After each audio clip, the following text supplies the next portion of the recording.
जितने भी बच्चे अभी 10th क्लास के जो बोर्ड दे रहे हैं, मैं उनका हार्दिक शुभकामनाएं करूंगा और मैं उनको बेस्ट लक विश करता हूं कि आप अच्छे से एकदम एग्ज़ाम दें, आपका एग्ज़ाम अच्छा जाए। देखिए बच्चों, जो सबसे बड़ी जो बात है ना, अगर आपको कोई भी चीज़ आ रहा है ना, मान लीजिए शॉर्ट नोट है, किसी चीज़ पे लिखना है, ठीक है ना, अगर आपको वो चीज़ आ रहा है तो बोर्ड का जो पहला जो रूल होता है ना, आप उसको पॉइंट वाइज लिखने का प्रयास करें। सबसे पहले इंट्रोडक्शन दे और उसके बाद पॉइंट वाइज उसको लिखना चालू करें। हाँ, अगर जो बच्चे जो कि बैक बेंचर, जो कि हम भी थे बैक बेंचर ही थे, तो और हम लोग का आपको बता दें, हम लोग तो 2018 में 10th पास आउट किए थे। तो उस टाइम पे क्या था ना कि पहली बार बोर्ड हुआ था, तो पहली बार सीसी पैटर्न हट के बोर्ड हुआ था और हम लोग का फुल सिलेबस और पूरा 12 महीने का कोर्स पूरा पूछा गया था हम लोग से। और उस समय भी मेरा है लगभग 80.2%।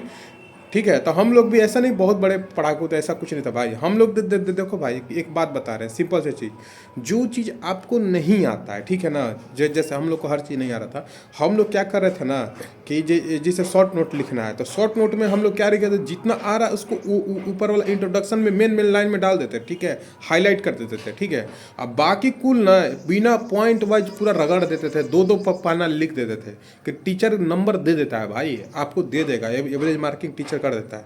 हाँ, और जो चीज़ आता है भाई उसको शुरुआत में ना 3-4 लाइन का इंट्रोडक्शन लिखो। जैसे आँख के बारे में लिखना है, मान लो आई के बारे में लिखना है, ठीक है, तो इंट्रोडक्शन दे दो कि आँख का काम क्या है, आँख एक सेंसरी मोटर है, ये जो है आपका जो आँख है, जो हम लोग देख रहे हैं, इस दिमाग से कनेक्ट है, ये हमको विजुलाइज करने में। इंट्रोडक्शन नॉर्मल दे दो, ठीक है। उसके बाद अब आँख के ना स्पेसिफिकेशन लिखना करो। जैसे लिखो कि इट हैज़ मैनी कंपोनेंट, ठीक है, लॉन्ग आंसर में इट हैज़ मैनी कंपोनेंट, ठीक है। और कंपोनेंट में रेटिना हो गया, रेटिना के बारे में लिखो, लेंस के बारे में लिखो, जो भी जेली लाइक जो स्ट्रक्चर होता है बीच में आँख में, उसके बारे में लिखो, ठीक है। उसके बाद उसका डायग्राम बना दो। टीचर आपको 100% बोल रहा हूँ फुल मार्क्स देगा आपको साइंस में, ठीक है ना।